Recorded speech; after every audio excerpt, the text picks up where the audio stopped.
Assalamualaikum warahmatullahi wabarakatuh. Perkenalkan, nama saya Rizky Febiani dengan NPM 19051026 kelas manajemen 6D. Di sini saya akan menjelaskan tentang materi ekonomi manajerial. Di sini saya akan membahas bab 1, yaitu mengenai pengertian dan ruang lingkup ekonomi manajerial. Definisi ekonomi manajerial. Ekonomi manajerial adalah aplikasi teori ekonomi dan perangkat analisis ilmu keputusan untuk membahas bagaimana suatu organisasi dapat mencapai tujuan atau maksudnya dengan cara yang efisien. Masalah keputusan manajemen timbul dalam organisasi apa saja? Yang pertama, profit organization. Yang kedua, perusahaan nirlaba atau dengan disebut juga rumah sakit atau universitas. Yang ketiga, badan pemerintah. Selanjutnya, keterkaitan dengan ilmu keputusan. Ilmu keputusan menggunakan perangkat matematika, ekonomi, dan ekonometri untuk membentuk dan mengestimasi model keputusan yang ditunjukkan oleh menentukan perilaku optimum perusahaan. Yang pertama, matematika ekonomi, yaitu untuk memformalkan atau menggambarkan dalam bentuk persamaan model ekonomi yang dipostulatkan oleh teori ekonomi. Yang kedua, ekonometri, yaitu menerapkan peralatan statistik atau analisis regresi pada dunia nyata untuk mengestimasi model yang dipostulatkan oleh teori ekonomi dan untuk peramalan. Keterkaitan dengan berbagai area fungsional ilmu administrasi bisnis. Yang pertama, area fungsional, yaitu akuntansi, keuangan, pemasaran manajemen, sumber daya manusia, dan produksi. Yang kedua, ekonomi manajerial, yaitu mengintegrasi teori ekonomi, ilmu pengambilan keputusan, dan area fungsional bisnis untuk mencapai tujuan organisasi secara efektif dan efisien. Teori perusahaan ada 3. Perusahaan adalah suatu organisasi yang menggabungkan dan mengorganisasikan berbagai sumber daya dengan tujuan untuk memproduksi barang dan atau jasa untuk dijual. Yang kedua, fungsi perusahaan. Membeli sumber daya atau input berupa tenaga kerja, modal, dan bahan mentah untuk diubah menjadi barang dan jasa untuk dijual. Yang ketiga, pemilik sumber daya atau pekerja dan pemilik modal, tanah, dan bahan mentah. Menggunakan pendapatan yang diperoleh dari penjual jasa atau sumber daya untuk membeli barang dan jasa yang diproduksi oleh perusahaan. Ada keterbatasan teori perusahaan. Masalah pemilik, pengelola, atau masalah prinsipal agen, yaitu pengelola manajer bisa saja tertarik untuk memaksimumkan kepentingannya sendiri daripada kepentingan prinsipal atau pemilik. Masalah pemuasan.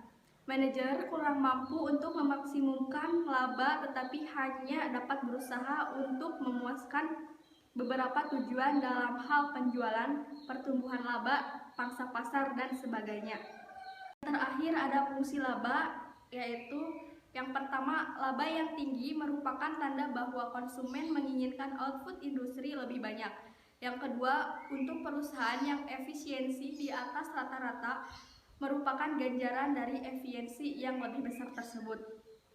Yang ketiga, laba memberikan sinyal yang penting untuk realokasi sumber daya yang dimiliki masyarakat sebagai perubahan selera dan permintaan sepanjang waktu. Tujuan dan nilai perusahaan. Nilai perusahaan yaitu ada TR, total revenue atau pendapatan total. TC sama dengan total cost atau biaya total. TR tergantung pada penjualan atau permintaan atas output perusahaan. TC tergantung pada teknologi produksi dan harga sumber daya tingkat diskon. R tergantung pada risiko yang diterima perusahaan dan biaya pinjaman dana. Teori-teori laba ada 5. Yang pertama yaitu teori laba dalam menghadapi resiko.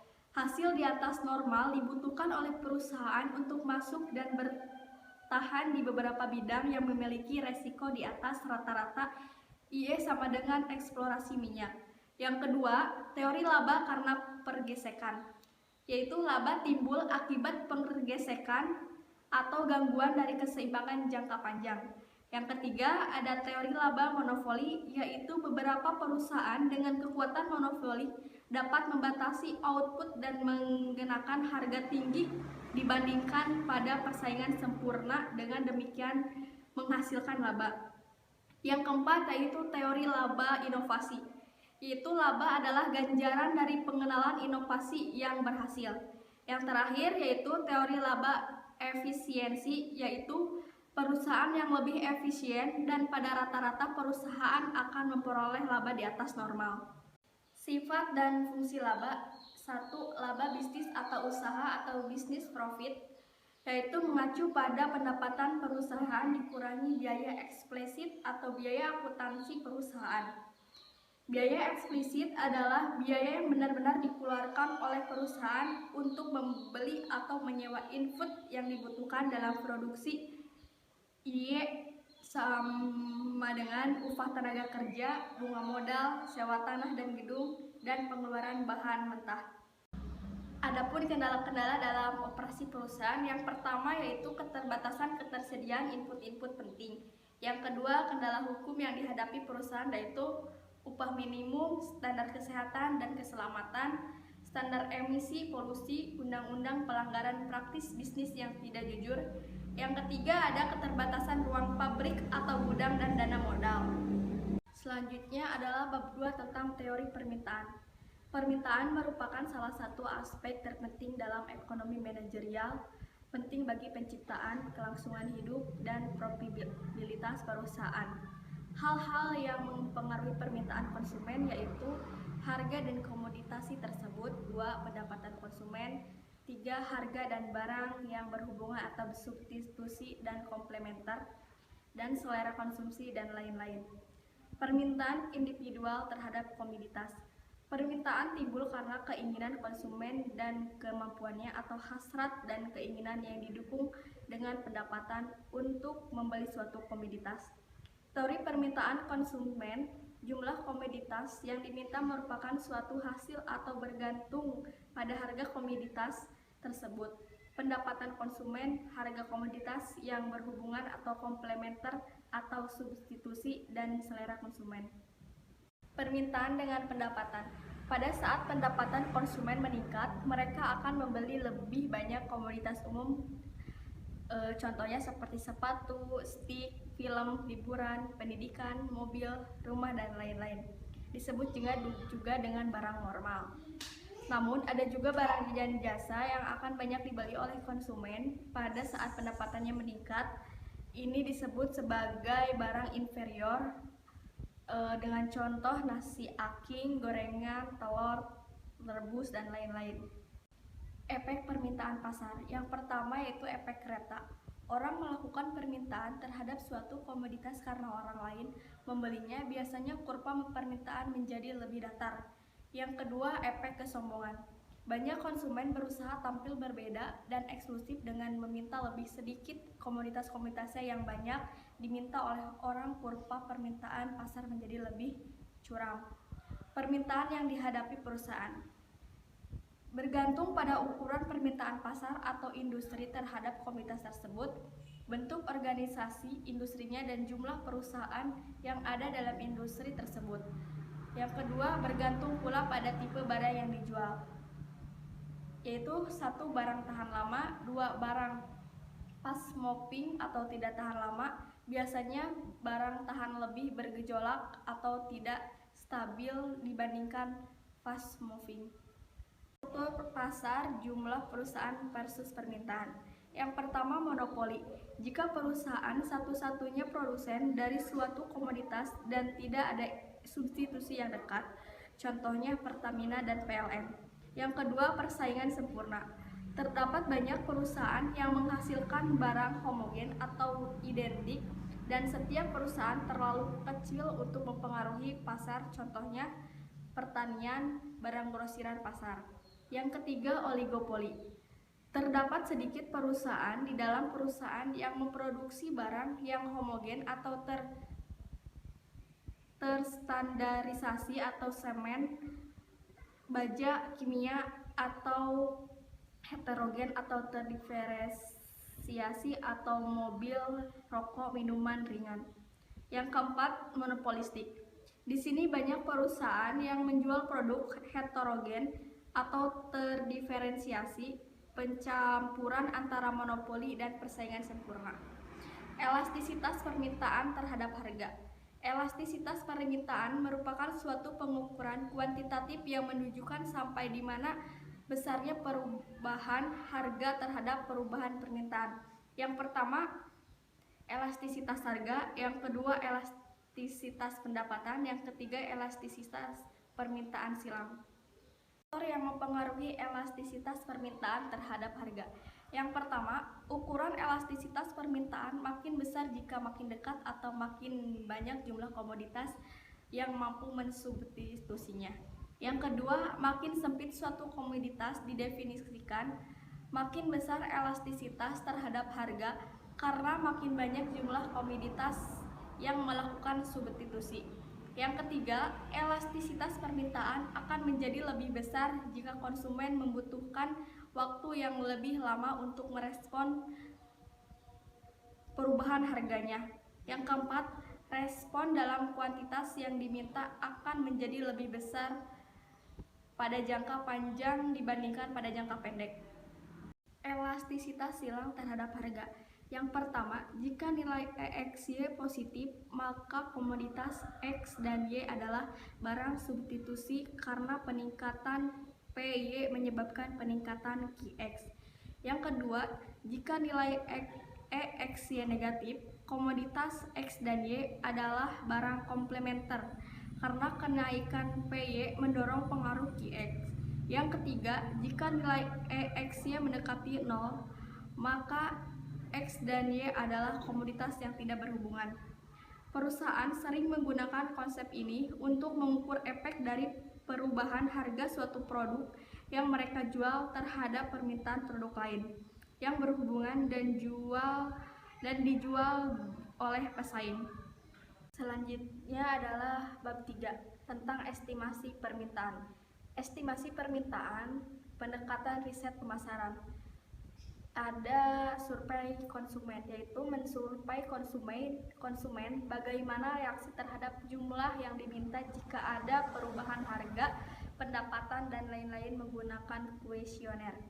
Yang kedua, ada penelitian observasi, yaitu pengumpulan informasi tentang preferensi konsumen dengan mengamati bagaimana mereka membeli dan menggunakan produk. Yang ketiga, ada klinik konsumen, yaitu eksperimen lab di mana partisipan diberi sejumlah uang tertentu dan diminta membelanjakannya dalam suatu toko simulasi dan mengamati bagaimana reaksi mereka jika terjadi perubahan harga, pendapatan, selera, dan lain-lain. Yang keempat, yaitu eksperimen pasar, yaitu mirip klinik konsumen tetapi dilaksanakan di pasar yang sesungguhnya. Analisis regresi sederhana, yaitu analisis regresi sederhana yaitu melakukan analisis regresi untuk variabel saja, yaitu satu variabel independen dan satu variabel dependen. Proses-prosesnya yaitu yang pertama, menghitung nilai A atau titik potong vertikal dan nilai B atau koefisien kemiringan dan garis regresi.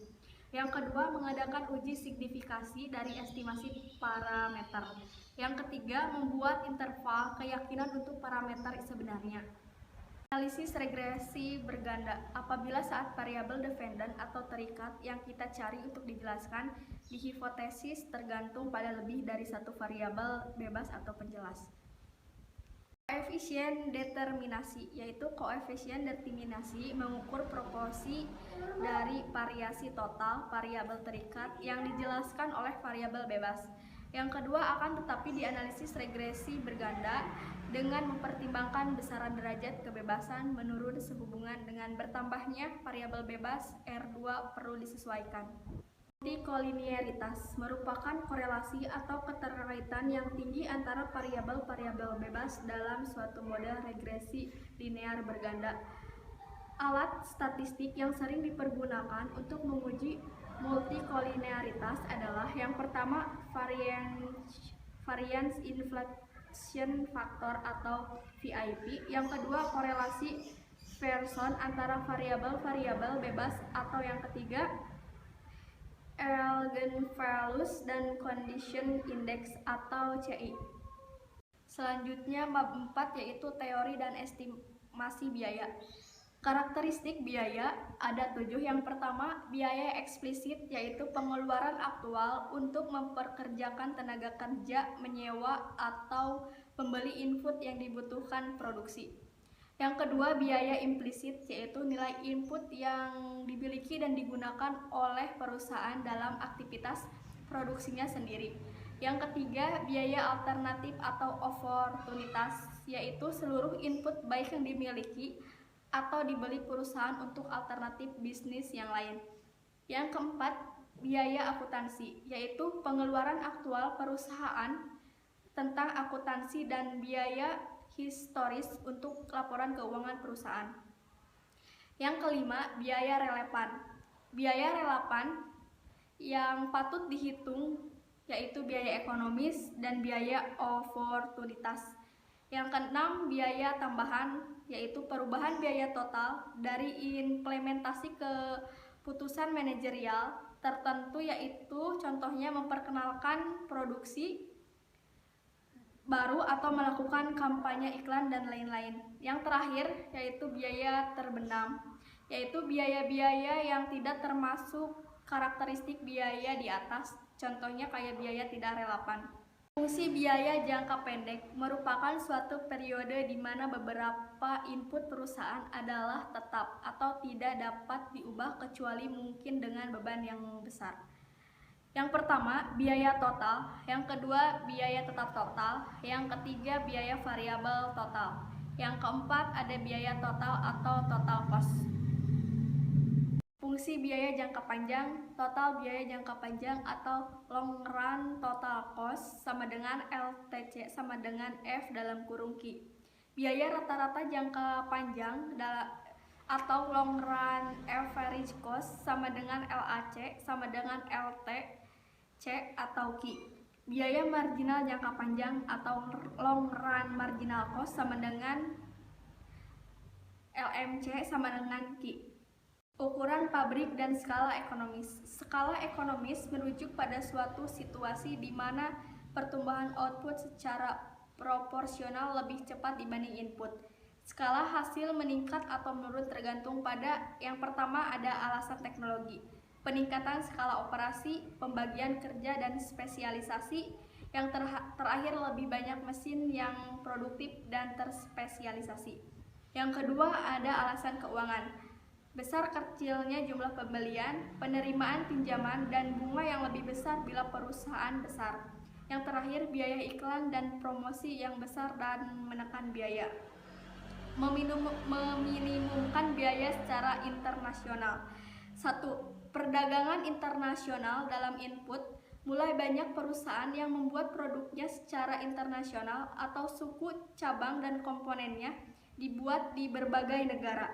Pemikiran sumber daya input asing yang strategi agar tetap kompetitif. Yang kedua, skala ekonomis internasional baru. Perusahaan berusaha melakukan eksplorasi sumber-sumber input yang murah dan produksi di luar negeri melalui integrasi operasi di seluruh dunia. Yang ketiga, imigrasi tenaga kerja terdidik. Mulai banyak tenaga ahli yang berasal dari berbagai negara berkembang berimigrasi ke negara maju. Manajemen logistik dan supply chain management. Manajemen logistik dan supply chain management merujuk pada penggabungan di tingkat korporat atau fungsi pembelian, transportasi, pergudangan, distribusi, dan pelayanan konsumen untuk menciptakan nilai. Bab 5 yaitu struktur pasar. Struktur pasar dan tingkat persaingan, proses di mana tingkat harga dan output ditentukan sangat dipengaruhi oleh struktur pasarnya. Pasar terdiri atas pembeli dan penjual, aktual maupun potensial suatu produk tertentu. Struktur pasar mengacu pada lingkungan persaingan di mana pembeli dan penjual produk berinteraksi. Jenis-jenis struktur pasar. Yang pertama, persaingan sempurna, bentuk organisasi pasar di mana terdapat banyak pembeli dan penjual dan produk bersikap homogen. Yang kedua, monopoli, bentuk organisasi pasar di mana hanya ada satu perusahaan yang menjual produk yang tidak memiliki substitusi dekat. Yang ketiga, persaingan monopolistik. Bentuk organisasi pasar di mana terdapat banyak penjual, produk yang terdiferensiasi, dan perusahaan-perusahaan cukup mudah keluar dan masuk ke dalam industri dalam jangka panjang. Yang keempat, oligopoli.